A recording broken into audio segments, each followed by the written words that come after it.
ഏറ്റവും പ്രധാനപ്പെട്ട വിഷയമായിട്ട് വന്നത് ശബരിമലയിലെ കൊള്ളയിൽ പ്രതികളാക്കപ്പെട്ടവർക്ക് ഭരണകക്ഷി നൽകുന്ന സംരക്ഷണമാണ് ഏറ്റവും പ്രധാനപ്പെട്ട വിഷയം.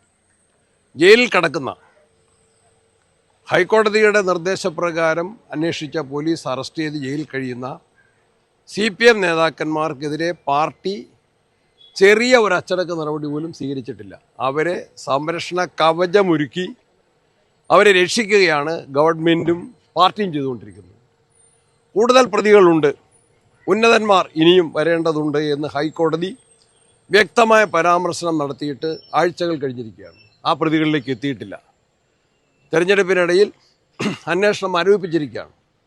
നഷ്ടപ്പെട്ട കോടിക്കണക്കിന് രൂപയുടെ സ്വർണം തിരികെ പിടിക്കാനുള്ള നടപടിയും സ്വീകരിച്ചിട്ടില്ല. ജനങ്ങൾ ഇതിൽ വലിയ പ്രതിഷേധമുള്ളവരാണ്. വിലക്കയറ്റം, കാർഷിക മേഖലയുടെ തകർച്ച, തൊഴിലില്ലായ്മ, അക്രമ രാഷ്ട്രീയം, വന്യമൃഗശല്യം, തീരദേശ മേഖലയുടെ പ്രതിസന്ധികൾ, പ്രയാസങ്ങൾ, ഇതെല്ലാം തന്നെ അഴിമതി, ഇതെല്ലാം തന്നെ ഗൗരവമേറിയ വിഷയങ്ങൾ തന്നെയാണ്. ഇതെല്ലാം ഗവൺമെൻറ്റിനെതിരെ ജനങ്ങളെ ചിന്തിപ്പിക്കുന്ന കാര്യങ്ങളാണ്. ഇതിലെല്ലാം ശക്തമായ പ്രചരണം നടത്തിയിട്ടുണ്ട്. അതിന് വലിയ ജനപിന്തുണയാണ് ലഭിച്ചുകൊണ്ടിരിക്കുന്നത്. ഈ ശബരിമല സ്വർണ്ണക്കൊള്ളയിൽ മന്ത്രിമാർക്കുപരിയായി മുഖ്യമന്ത്രിയിലേക്ക് ഉൾപ്പെടെ, അതായത് അത്തരം വലിയ ഉന്നതരിലേക്ക്, അത് മന്ത്രിമാരെന്ന് പറയുന്നത് മാത്രം ചുരുക്കുന്നതിൽ അർത്ഥമില്ല, അതിലും വലിയ കോടതി തന്നെയാണ് അതിന് വ്യക്തമായ സൂചന നൽകിയത്. കൂടുതൽ ഉന്നതന്മാർ ഇതിൽ പ്രതികളാണ് എന്ന് കേരള ഹൈക്കോടതി പറയുന്നു.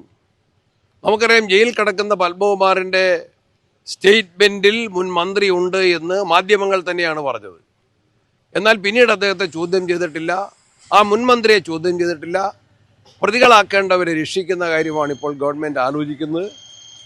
പാർട്ടി നടപടി സ്വീകരിക്കാൻ ഭയപ്പെടുന്നത് പാർട്ടിക്കാരായ നേതാക്കന്മാർ ഉൾപ്പെട്ട അവരുടെ പേരിൽ, പ്രതികളുടെ പേരിൽ, നിലവിൽ പ്രതികളാക്കപ്പെട്ടവരുടെ പേരിൽ നടപടിയെടുത്താൽ അവർ കൂടുതൽ കാര്യങ്ങൾ വെളിച്ചത്ത് പറയും, കൂടുതൽ നേതാക്കന്മാർ അതുവഴി പിടിക്കപ്പെടും എന്ന വലിയ ഭയത്തിലാണ് CPM ഇപ്പോൾ പ്രതികളാക്കപ്പെട്ടവരെ പോലും സംരക്ഷിക്കുന്നത്. പാർട്ടി നടപടി എടുത്തിട്ടില്ല. അത് വളരെ ഗൗരവത്തിൽ കാണുന്ന വിഷയം തന്നെയാണ്.